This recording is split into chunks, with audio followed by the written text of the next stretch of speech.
these items that we've touched on these before, but business culture, strategic fit, especially now, buyer financial capability. Can they do a deal? Do they have liquidity to do a deal? Have they closed deals in the past? Can they close quickly? Those types of things. Legal conflicts, antitrust issues. And anytime a big deal gets done, it needs to go through Justice Department, antitrust. There's an HSR, Hart-Scott-Rodino filing that usually gets put together by attorneys and bankers. What do the customer bases look like? There's opportunities to cross-sell products from one customer base into another, or from one company into another's customer base. What are overall business goals, et cetera. And once we finalize a list, usually those lists start off being very long, and based on evaluation on these different criteria, you get down to a list of the best buyers and maybe a couple different tiers of buyers. And once we're there, that's when we start making phone calls. That's when we start reaching out to different groups to see whether they're interested. And this is where bankers start sending those teaser documents out. Right? First contact with a potential buyer is where we reach out. We keep the company name confidential. We send out maybe a 1 or 2 page executive summary known as a teaser, giving some high-level details on the business. A major retailer in the Northeast, revenues of $50 million, that type of thing. EBITDA of the last 3 years, ranging from $5 to $7 million. No name business. No names at this point. All right. Before we give out names, we need to get what we call an NDA, a non-disclosure agreement, signed. So anytime we send out a teaser, it's usually going to be accompanied by an NDA, basically saying if the buyer's interested in learning more, they need to sign this non-disclosure agreement. It governs how they're going to use all this information that they get. It tells them that for a period of time, usually 2, 3, 5 years, they need to keep it confidential. They can only share it with employees and lawyers and different folks for the purposes of acquiring or evaluating the acquisition, that type of thing.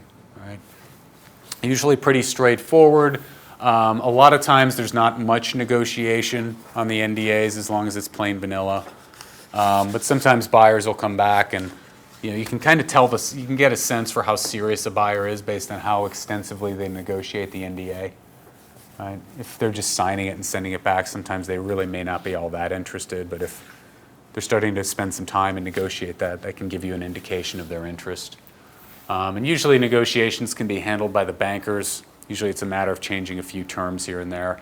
If it's really extensive, sometimes we'll have to get the lawyers involved.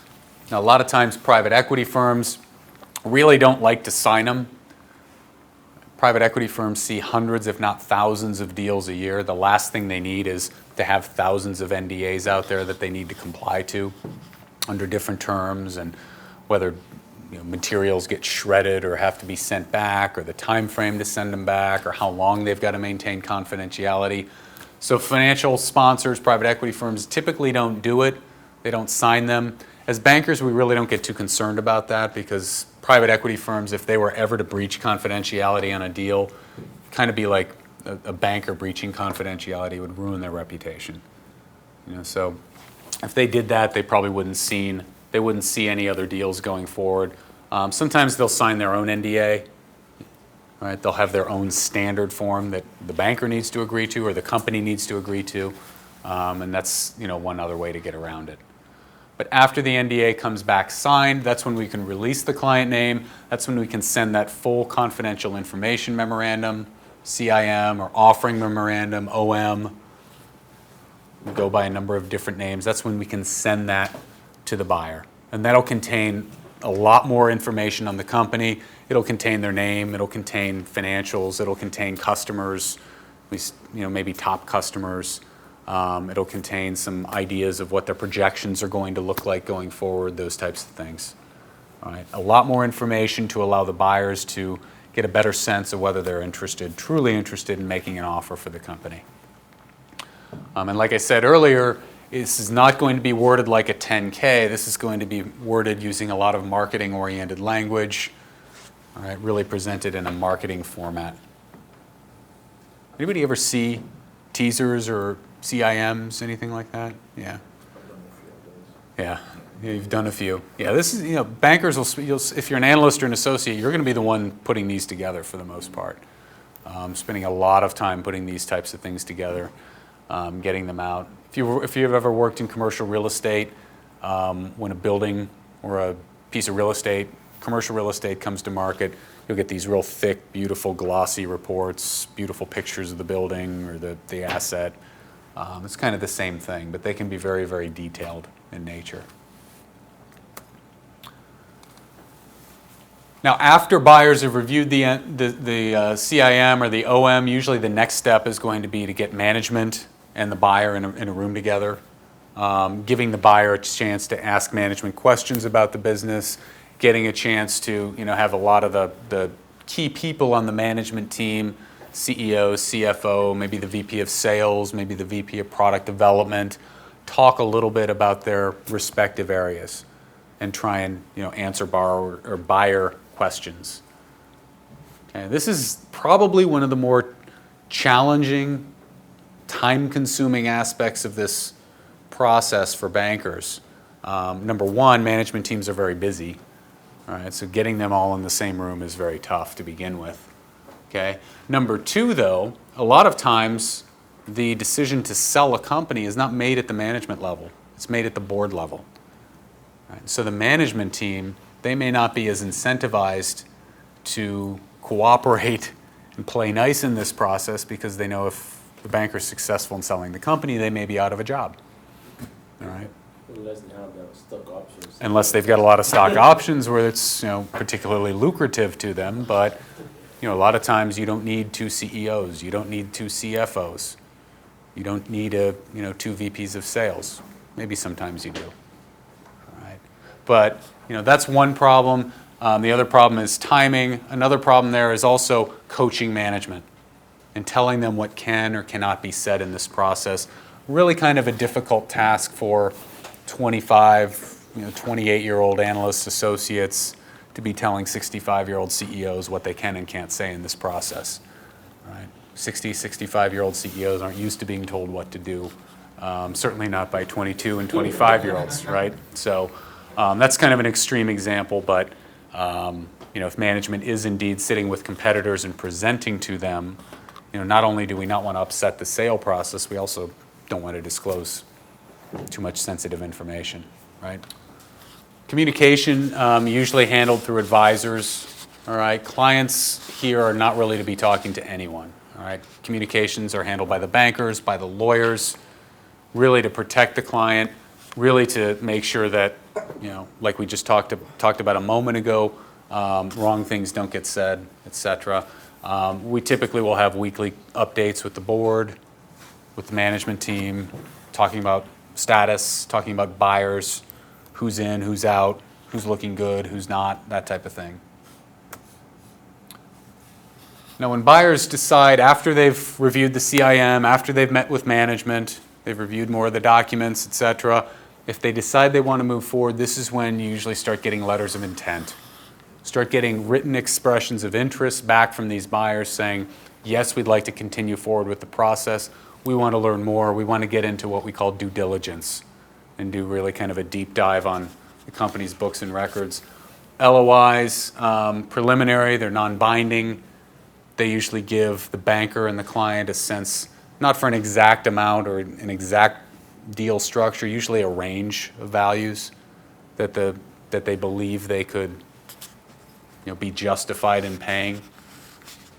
And these are reviewed extensively by the bankers, by clients sometimes as well, to figure out who gets into diligence, who gets to continue on in the process. All right. Obviously, if the client is looking to achieve a valuation somewhere around $5 billion, someone coming in at $1 billion, probably not going to be worth continuing the process with, right? So based on valuation alone, sometimes buyers might get left out of the process. Sometimes based on transaction structure, certain buyers may not be as interesting to management as well. Okay, but this due diligence process is really now where buyers get to come in. They get a lot more access to the company's books and records. They can look at full customer lists. They can look at full sales pipelines, look at some of the company's technology. If the company has a lot of real estate, examine a lot of the documents related to that real estate. look at all the financial statements at a much deeper level. All right, so this is a sensitive time in the process. This is why we want to be very careful about whom to let into diligence, because as we mentioned before, sometimes competitors will get into this process only because they want to get access to confidential information. All right, so we want to minimize that phishing as much as we can. And buyers will send bankers, lawyers, accountants. They'll sometimes send folks from their own, from maybe their own corporate development group or different areas of the company. Maybe a chief technology officer might come, so he or she can evaluate the technology-related issues of the company, that type of thing. And usually this is presented in what we call a data room. Right? This used to be a physical room, maybe at a lawyer's office, right, somewhere off-site from the company, but basically a physical room, all the documents are brought in. No one, one person goes in, one person goes out, no documents enter, no documents leave. They're babysat, that type of thing. Now this is basically an online situation. These data rooms are hosted in an online format. Documents are PDF'd. Buyers get usernames, passcodes, and they get access to these different data. These are set up by a couple different companies. Intralinks, Merrill is one that I've seen probably more often. All right. But it also, obviously that minimizes travel, minimizes the need to have a physical room, minimizes all the document reproduction costs, et cetera. But another nice aspect of it is it actually allows even more monitoring of what buyers are doing. Because the seller, the bankers, for every single buyer can see when they're logging in to the data room, what they're looking at, how long they're looking at it, and whether they've printed any documents, all of those different things. And so if we see a buyer coming in and looking only at the product roadmaps and the technology, not interested in anything else, we can probably get a sense that they might be there for the wrong reasons, right? So these online data rooms have become, I think, a good tool in the process. After diligence, after buyers have gone through this process, they've had a chance to spend some time and evaluate books and records and everything else. This is where bankers will send out a call for best and final. Best and final offer, basically saying by a certain date, certain time, usually a Friday at 5 p.m., if you're interested in continuing, if you're interested in making a binding offer, you need to submit it. It needs to be in this form. It needs to state the exact dollar amount. No longer talking in terms of a range. We need to be down to a dollar amount. All right, how you intend to pay for it, cash, stock, combination of the two. Right, if there's any earn-out provisions or escrow provisions, those need to be specified. We talked about earn-outs before. Usually if someone is staying involved in the business post-closing, they might get additional compensation based on the achievement of milestones. Any financial or financing contingencies, right, if necessary. Right, that is, does the buyer need to raise debt or raise additional financing in order to be able to do the deal? Right? If they do, then you need to know that. Really important, what is the proposed timeline? How quickly do you think you can close? Okay, obviously one buyer that can close very quickly, all other things being equal, is going to be preferred to a buyer that's going to take a lot longer to close. Should make sense. What type of reps and warranties, representations and warranties are they requiring? What do they anticipate happening with key employees after the deal? Right? What happens to the CEO? What happens to the VP of sales, et cetera? Those types of things might be required at that point. Okay, and then best and final, usually contingent upon confirmatory diligence. We'll talk about that in a moment. Right? After a buyer's selected, there's what we call confirmatory diligence. But when we're looking at these bids, this is the most fun part of the process. You've worked nights, weekends for so long, putting together all this material, marketing it, and now you're starting to get some real bids back. It's fun to get LOIs too, but even better when you get best and final. But we're analyzing these bids based on three basic principles. We talked a little bit about this earlier: speed, certainty, value. No particular order. Right? Obviously, in volatile markets, speed and certainty are going to, in many cases, trump value. Right? 05, 06, 07, value is kind of in the driver's seat. Highest valuation usually won. Money was cheap. Anyone could come to the table and get a deal done. Now it's exactly the opposite. All right, so speed and certainty these days kind of rule where M&A is concerned. Going along with that point, highest bid does not necessarily represent the best one. And these days, cash is king. All right, we look back on a lot of deals, especially if you look back to kind of the tech heyday, late 90s, early 2000s. A lot of those deals were done with stock. And a lot of the stock of those buyers ended up being worthless. And so sellers gave up their companies, ultimately ended up with very little in the form of compensation. These days, with volatility in the marketplace, again, cash kind of rules. Right? And sooner, obviously money today better than money tomorrow. Quick timelines are preferred. Earnouts are not a guarantee, especially if they run over a long period of time, especially if a lot of that compensation is really back-ended. That can be a concern. And unless we're talking about a leveraged buyout, we don't want to see deals that require that have financing contingencies. We want to know that the buyer has the cash or has the availability under their lines of credit or can issue stock right now, that the deal's been approved, that there's really no hurdles between now and them getting the deal done. Okay, minimal reps and warranties, obviously, we don't want to have to give, as the seller, a lot of reps and warranties in the deal. What happens to key management employees? Again, like I said, accepting the offer or the decision to sell, a lot of times is a board decision, not a management decision. All right. So if the CEO is going to get the axe, he's probably going to parachute out with a lot of money anyway, like you said, right? But that's going to be more up to the board than anyone else. Like I keep saying, certainty to close now, quickly, constantly being weighed against price. All right, and the last thing we want to do is, have to go back to the marketplace because we've had a busted deal, start the process over. All right. Not only has, a lot of that time elapsed, a lot of our work been for naught, last thing we want to do is go back to the marketplace and say, yeah, the last buyer couldn't get it done, what will you offer now? That offer is usually lower than what it was before. All right. You get that perception of being shopped. Once a buyer's been selected, they enter what they call confirmatory diligence. This is really just doing another real deep dive, making sure there are no skeletons in the closet, having accountants really test at a deep level a lot of the financial records, et cetera. Right? Also for the lawyers to look through a lot of contracts, make sure there's no quote-unquote skeletons in the closet, as we would say.